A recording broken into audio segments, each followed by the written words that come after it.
Sound check with the HK MP5k using our custom Resolute mini blast suppressor. It's a compact suppressor for the HK. This is designed specifically for use with the MP5k because of this finger protection. You don't have too much clearance here, so it's custom made for this gun.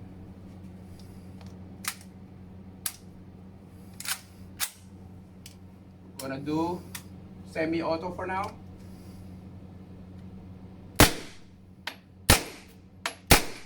As you can see, I don't have any hearing protection, but I do have eyeglasses, so I have eye protection. Now let's do a burst of 2.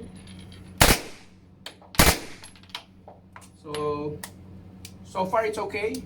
My hearing is perfect. No problem with the ears. This is the Resolute mini blast suppressor for the HK platform. Okay.